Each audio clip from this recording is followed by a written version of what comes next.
ज्योति बहू, तेरा भाई आ गया तुझे लेने के लिए, वरना मैं इतने दिनों के लिए तेरे मायके तुझे भेजती नहीं अब। दादी प्लीज अब आप रोको मत। ठीक है, मुश्किल से तो मैंने अपनी मम्मी को मनाया है, अब आप रोकोगी तो फिर कैसे काम चलेगा दादी। दादी मैं हर बार तो क्या नाम है नवंबर में जाता ही था ना घूमने के लिए छुट्टियों में, तो इसीलिए मुझे भेज दो ना दादी। अब क्या हुआ, अब सरकार ने छुट्टी दे दी तो मैं क्या करूं। और वैसे भी तो 5 ही दिन की छुट्टी मिली है, तो मुझे जाए आने दो घूमने के लिए, मना मत करो मम्मी को। बेटा, अब तू छोटा नहीं रहा, तुझे भी पता है अब तू बड़ा हो गया है, समझदार हो गया है, बात को समझा कर। पहले उस घर में तेरी नानी रहती थी, अब तेरी नानी नहीं है, मामा मामी है।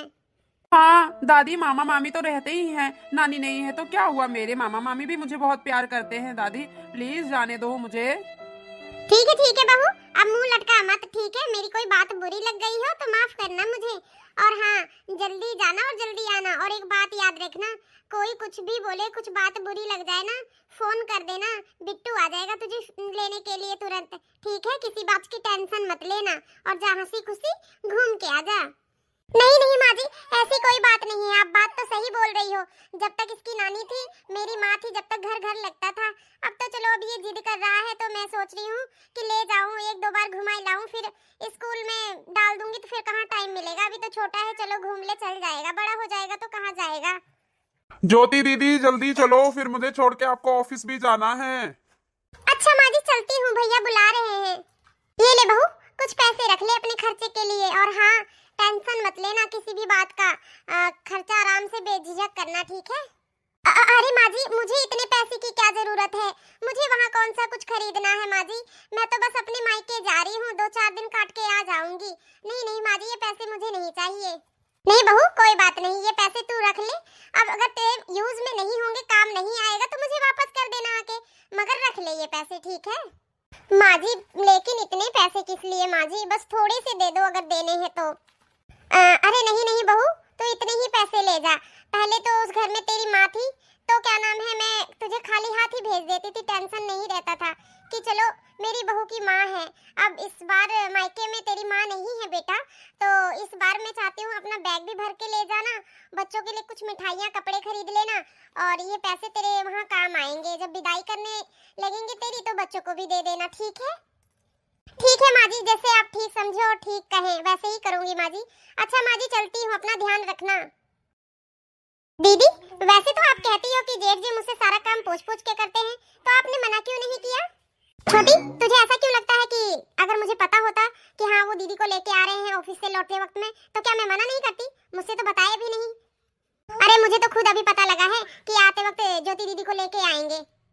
कहते हैं मुझे कि हाँ, मुझे क्या दीदी के बेटे का फोन आया था, मेरे भांजे का, कि मामा मुझे आपके घर ही घूमना है इस बार, नवंबर की छुट्टियों में जितने दिन भी रहूंगा वहीं रहूंगा, तो इसीलिए मैं चला गया लेने के लिए।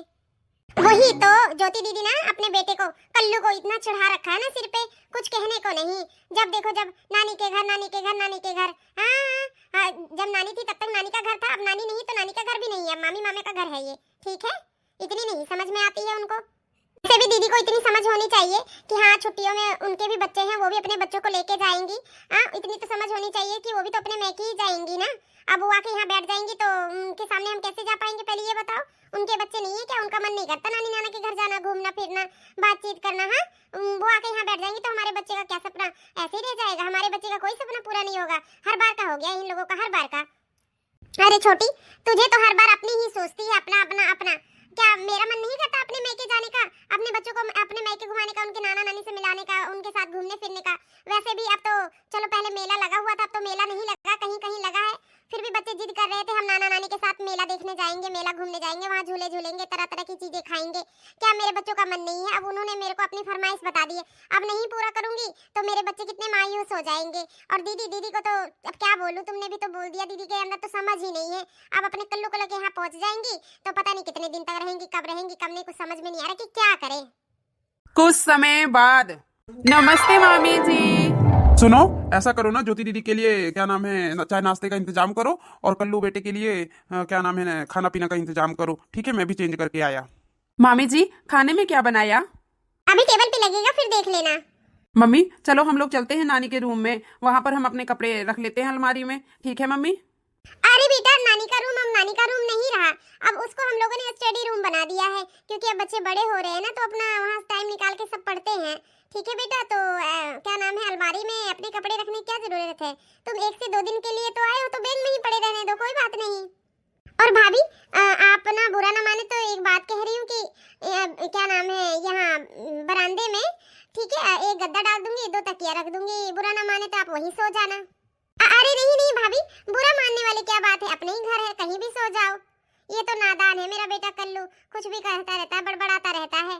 ठीक है नहीं मम्मी, मैं यहाँ पर नहीं सोऊंगा। मैं क्यों सोऊं यहाँ नीचे? मैं तो नानी के रूम में सोऊंगा। बस बस मैं नानी के रूम में, भी नानी के बेड पे। हाँ, मैं नानी के रूम में ही सोऊंगा। अरे बेटा, आप समझने की कोशिश करो। अब तुम्हारी दीदियों की ना बड़ी क्लासेस है, तो वहाँ पर टाइम निकालती हैं, वहाँ शोर शराबा नहीं होता है, तो वहाँ पढ़ती हैं वो, उन्हें कोई डिस्टर्ब ना करे, इसलिए कुंडी लगा लेती हैं और पढ़ती रहती हैं आराम से। उनके पेपर नजदीक आ गए हैं। और वैसे भी बेटा, वहाँ पर ना दीदी लोग को स्पेस चाहिए पढ़ने के लिए, कोई डिस्टर्ब ना करे उनको। ठीक है, तो इसीलिए आप लोग वहाँ नहीं जा सकते बेटा, वहाँ नहीं सो सकते। वैसे भी आपकी मम्मी बोली है दीदी गद्दे डाल देना, मैं तो कहीं भी सो जाऊंगी, अपने ही घर है, कहीं सो नहीं है, कहीं भी सो जाओ। तो वैसे आप भी सो जाना, ठीक है बेटा? छोड़ो ना भाभी, अभी तो ये बच्चा है, इसे क्या पता है। ठीक है, इसकी बातों का क्या बुरा मानना। अच्छा, इतना बच्चा नहीं रह गया, अब ये सारा कुछ समझता है। देखो बोलता कितना तेज है ये, कि मैं नानी के ही रूम में जाऊंगा, नानी का ही अलमारी शेयर करूंगा, मैं नीचे क्यों सोऊं, ये तो नानी का घर है। देखा कितनी समझदारी वाली बात करता है ये। अगले दिन, मम्मी, बाथरूम में शैम्पू नहीं है, दे दो मुझे। अरे बेटा, ये तो मामी मामा का घर है, मुझे कहाँ से पता होगा शैम्पू कहाँ है कहाँ नहीं। जा अपनी मामी से मांग ले, वो दे देंगी तुझे। ठीक है ठीक है मम्मी, जाता हूँ। मामी जी, बाथरूम में शैम्पू खत्म हो गया, वो आप नया डब्बा दे देते। अरे बेटा, तू अपने घर से नहा के नहीं आया था क्या? अभी 2 दिन भी नहीं हुआ तो यहाँ आके नहाने की बात करने लगा, वो भी शैम्पू से। तेरे घर साबुन शैम्पू नहीं रहता है क्या? अरे बेटा, शैम्पू क्या करेगा, इतने बड़े तो तेरे बाल भी नहीं है। अरे दीदी, आपको पता नहीं है, मामा के घर का सब कुछ फ्री होता है ना, इसलिए। अरे बेटा, कहीं जाते हैं तो अपना सामान लेके साथ में जाते हैं, सिर्फ कपड़े ही नहीं लेके जाते हैं कि कपड़े ही ले जाना चाहिए। साबुन, शैम्पू, लोशन, टूथपेस्ट, ब्रश, सब कुछ लेके आना चाहिए जहाँ जाते हैं। इंसान को अपना ही सामान यूज करना चाहिए, ना कि दूसरों का। ना कि अगर मामा मामी के घर आए हैं तो उनके चीजों पे ऐश करें, ऐसा नहीं करना चाहिए। कि तुम्हारे माँ बाप ने इतना भी नहीं सिखाया है तुम्हें? देखो बेटा, मैं बता देती हूँ आपको, मामा के घर तो सिर्फ रोटी फ्री में मिल सकती है, चाय पानी फ्री में मिल सकता है, शैम्पू, साबुन, तेल, ये जो परफ्यूम वगैरह होता है ना, ये कुछ नहीं मिलेगा यहाँ पे। ठीक है? अरे दीदी, इनकी मम्मी ने भी पता नहीं क्या सिखाया है दीदी ने। नंद जी भी ना अजीब है, मेरे को तो समझ में नहीं आया। देखो हम लोग हैं, अपने बच्चों को कहीं भी भेजते हैं, चाहे नानी के घर चाहे कहीं भी, उनका सारा बैग पैक करके भेजते हैं, डबल डबल साबुन, shampoo, toothpaste, hand wash, face wash, सब कुछ, परफ्यूम वगैरह, कपड़े, सब कुछ उनकी तैयारी के साथ भेजते हैं। और ये लोग तो शायद मुझे लगता है कपड़े भर के आ गए हैं बस। हाँ चलो, हाँ सही कहा तुमने कि चलो हाँ वहाँ मामा के क्या नाम है पैसे पे ऐश करेंगे, उनके पास तो बढ़िया बढ़िया ब्रांडेड वाले सामान यूज करके हम आ जाएंगे। ऐसा नहीं होता, यहाँ तो बस खाने तक का ही मतलब रखना तुम बेटा।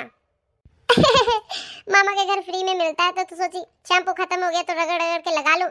मिलेगा तो है नहीं यहाँ के जैसा कहीं शैम्पू, यहाँ के जैसा कहीं साबुन, इसीलिए सोचा चलो साबुन शैम्पू खत्म हो गया तो एक बार मामी से मांग ही लेता हूँ, क्या पता मिल ही जाए। मामी जी, मैं भी अपने घर पे शैम्पू से ही बाल धोते हैं, ठीक है? अरे बेटा, मैं तो मजाक कर रही थी, अगर तुम्हें इतना ही बुरा लगता है तो मत आया कर अपने नानी के घर। ठीक है बेटा, तुम इतनी बातें क्यों सुन रहे थे? हाँ, तुम आ नहीं सकते थे क्या? शैम्पू चाहिए ना तुझे? हाँ मम्मी, मेरे बाल बहुत गंदे हो गए हैं धूल मिट्टी से, मैंने सोचा शैम्पू करके नहा लेता हूँ मैं। जाओ मेरे पास से पैसे निकाल लेना वहाँ से, और छोटा शैम्पू का बॉटल ले आना जो बगल की दुकान है। ठीक है? ठीक है मम्मी। और सुनना बेटा, अब तुझे ना किसी भी चीज की जरूरत पड़ेगी ना, तू मामी के पास नहीं जाएगा मांगने, ना छोटी मामी के पास ना बड़ी मामी के पास, तू अपनी मम्मी को बताएगा। ठीक है मम्मी, वैसे भी मामी लोग बहुत खराब हैं। देखा, रात में कल दूध मांग रहा था, मुझे दूध के लिए भी बोल रहे थे, इतना ऐसे ऐसे उल्टा उल्टा, आधा गिलास दूध डाल के फिर उसमें आधा पानी डाल दिया। मैंने कुछ नहीं बोला, मैं क्या अगर अभी मैं कुछ बोलूंगा तो आप भी बोलोगी कि मेरा बेटा कितना बदतमीज हो गया, बदतमीजी से बात कर रहा है मामी मामा से, इसीलिए मैंने कुछ नहीं बोला। आज तुमने सुन ही लिया खुद, मुझे शैम्पू के लिए उन्होंने कितना कितना बात बोल दिया, कितना कितना कुछ सुना दिया। और मम्मी, वैसे तो दादी बोली थी अगर कोई बात की तकलीफ होगी, कुछ होगा तो फ़ोन कर देना मुझे, तुम जल्दी से पापा को फ़ोन करो, पापा आके हमें ले जाए, मुझे नहीं आ रहे ना, मुझे अच्छा नहीं लगता है। अब नानी नहीं है तो क्या ये लोग हमारे साथ ऐसा करेंगे? मेरी नानी थी तो मेरे साथ बहुत प्यार करती थी, बहुत प्यार। हाँ और हाँ मम्मी, एक बात और, मैं आपसे माफ़ी मांगना चाहता हूँ मम्मी। अब मैं आपसे कभी किसी चीज़ के लिए जिद नहीं करूँगा कि हाँ मुझे नानी के घर जाना है, नानी के घर जाना है।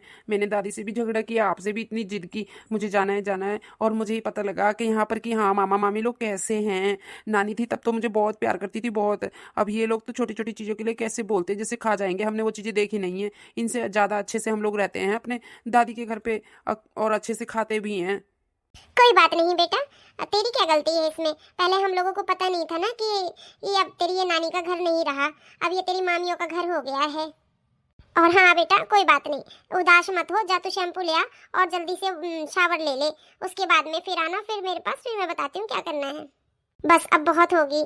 हाँ बताओ, बर्दाश्त की भी हद होती है, बच्चे से भी ऐसे बोलती हैं भाभियाँ, ये कोई अच्छी बात है। आज मुझे भाभियों से बात करनी ही पड़ेगी। अरे दीदी, अब तो मेरी बेटी बहुत खुश होंगी, मेरे बच्चे जो इस बार का सरप्राइज प्लान हुआ है ना कि वो कहाँ घूमने जाएंगे, अब मैं उसे बता के आती हूँ। भाभी, भाभी, अरे क्या हुआ दीदी, इतना जोर जोर से क्यों गले फाड़ रही हो। भाभी मैं गले नहीं फाड़ रही, मैं बुला रही थी। मेरे बेटे ने शैम्पू मांगा तो उसे दे देते, नहीं था तो मना कर देते। तो आपने उसे ऐसे क्यों कहा, तो कभी शैम्पू नहीं देखा है, कभी शैम्पू से नहीं नहाया या फ्री में ये वो, मतलब बच्चे से ऐसा कहने की क्या जरूरत थी आपसे। अरे दीदी, मैंने उसे क्या गलत कह दिया है, मैंने तो इतना ही कहा कि बेटा शैम्पू खत्म हो गया, तेरे मामा आएंगे तो लेते आएंगे, बस यही कहा है। और उसने क्या क्या चुगली लगा दी है, बेटा है तो बेटे की तरह रहे ना, क्या जनानियों के बीच में चुगलियों वाला काम कर रहा है। हाँ अच्छा भाभी शांत हो जाओ, मैं यहाँ झगड़ा नहीं करने आई थी, ठीक है। तो मैं कहना चाहती हूँ कि मेरे हस्बैंड के और मेरी सास के फ़ोन पे फ़ोन आ रहे हैं, तो मैं सोच रही थी ना कि मैं आज शाम को ही चली जाती हूँ। हाँ हाँ दीदी, बात सही कह रही हो, तुम्हारे बिना तुम्हारा मैके में कैसे काम चलेगा। वो लोग तो सोचते होंगे कि मेरी बहू कब आएगी। वैसे मैं भी अपने मम्मी के पास जाती हूँ तो यहाँ मेरे बिना 1 मिनट किसी का काम नहीं होता है, सब रुका पड़ा रहता है। तो मैं समझ सकती हूँ इस बात को। जाओ फिर दीदी, जाओ शाम को तैयारी कर लो। हाँ ये सब छोड़, चल ऐसा करते हैं ना, कोई ओल्ड पुरानी साड़ी ढूंढते हैं और एक एक साड़ी निकाल लेते हैं, विदाई में दे देंगे, क्या करेंगे।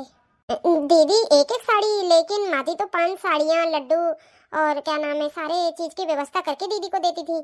हम लोग एक एक साड़ी देंगे। अरे माँ जी का क्या था, माँ जी ने तो अपनी बेटियों पे सारा घर लुटा दिया है, क्या अब हमारा परिवार नहीं है क्या, बस दीदी को ही देखना है क्या। आगे हमारा परिवार भी तो है, उनको भी देखना है, संभालना है, क्या उन पे ही सब कुछ लुटा दे क्या है। नहीं तो क्या हम साड़ियाँ बांटते रहेंगे, फ्री में नहीं आती साड़ियाँ, पैसे लगते हैं उसमें। मामी, मैं आपसे कुछ कहने आया हूँ। मामी मुझे माफ़ कर देना। मुझे पापा ने भी बहुत समझाया कि अब वो तेरी नानी का घर नहीं रहा, वहाँ मत जा छुट्टियों में। और फिर उसके बाद मेरी दादी ने भी बहुत मना किया, मैंने किसी की बात नहीं मानी, ज़बरदस्ती मम्मी को मनवाया। मम्मी फिर उसके बाद दादी को मनाया, मम्मी भी आ नहीं रही थी, नहीं मैं नहीं जाऊँगी, वो लोग भी अपने नाना नानी के घर जाएंगे, उनके बच्चे जाएंगे, हम जाके क्या करेंगे वहाँ पे। मैं भी बहुत जिद कर लिया क्योंकि हर साल में छुट्टियों में यहीं पर ही आता था, बस इसी के कारण मैं आ गया। मामी मैं सच में परेशान नहीं करने आया, और अगर मेरी किसी भी बात का बुरा लगे मामी तो माफ़ कर देना। और मैं अपने घर पे ना लोशन ही लगाता हूँ, शैम्पू से ही सिर धोता हूँ, क्योंकि मेरे बाल ही बहुत अजीब हैं। अगर मैं दूसरे दिन शैम्पू से सिर ना धोऊँ तो मेरे सारे बाल झड़ने और चिपचिपाने लगते हैं, इसीलिए मैं दूसरे दिन ही शैम्पू करना पड़ता है। तो इसीलिए मामी मुझे माफ़ कर देना। अरे बेटा, मैंने तुझे मना किया था ना कि मामी से बहस नहीं करना है, फालतू चीजें नहीं बोलना है, फिर तू क्यों आया बोलने के लिए। हाँ सॉरी भाभी, माफ कर देना, मैं इसकी तरफ से मैं माफी मांगती हूँ, ये तो अभी बच्चा है। नहीं दीदी, हमें माफ कर देना, सॉरी बोलने की कोई जरूरत नहीं है, इसने तो हमारी आंखें खोल दी कि अगर किसी का ननिहाल रहता है तो वो किस कारण जाता है। आज मामी मामा है इसके, तभी तो इसने जिद की आने के लिए। मुझे सारी बात कल्लू ने बताया कि हाँ कैसे कैसे मैंने जिद किया। मुझे माफ कर देना दीदी, अब ये आप ही का घर है दीदी, आप चाहे जब मर्जी जितने दिन के लिए आ सकती हो। और हाँ दीदी, अब आपको जाना नहीं है, जितना दिन करे उतना दिन आप रहोगी। अरे नहीं नहीं भाभी, ये कैसी बात कर रही हो, ऐसे मत बोलो, ये तो बच्चा है ना, समझ है। हाँ तो मैं कह रही थी भाभी, अब मैं चलती हूँ, क्योंकि घर भी द्वार सब कुछ संभालना है मेरे को ही। कोई बात नहीं दीदी, चले जाना, पर दोपहर का खाना खा के जाना, तुम्हारे बिना तो ये घर आंगन सब सूना लगेगा। और दीदी जो गलतियाँ हुई हैं हमसे माफ़ कर देना, थोड़ा हम लोग बहक गए थे चीज़ों में, हमें इस तरीके से नहीं करना चाहिए, सोचना चाहिए हमारे भी तो बच्चे हैं, कल के अगर आपके घर जाएंगे या मेरे माँ बाप के घर जाएंगे, अगर उनको कोई कुछ कहेगा तो हमें कितना बुरा लगेगा। फिर भी आपने तो हमें कुछ बोला ही नहीं, इतना सब्र रखा, आपने अपने बेटे को ही डांटा समझाया। तो इसलिए भाभी दीदी मुझे माफ़ कर दो, अपनी भाभी को माफ़ कर दो दीदी। कोई बात नहीं दीदी, ऐसे मत बोलो, ठीक है। मैं यही चाहती हूँ कि मेरी विदाई करो और अच्छे से, मतलब खुशी खुशी रहो और खुशी खुशी फूलो फलो। जब आप इतना जिद ही कर रही हो दीदी जाने की, तो जाओ फिर जल्दी आना, हम छुट्टियों में तुम्हारी वेट करेंगे दीदी। हाँ हाँ ठीक है, क्यों नहीं, आऊँगी ज़रूर मैं। बाय बाय मामी जी, मैं जा रहा हूँ, टाटा बाय बाय।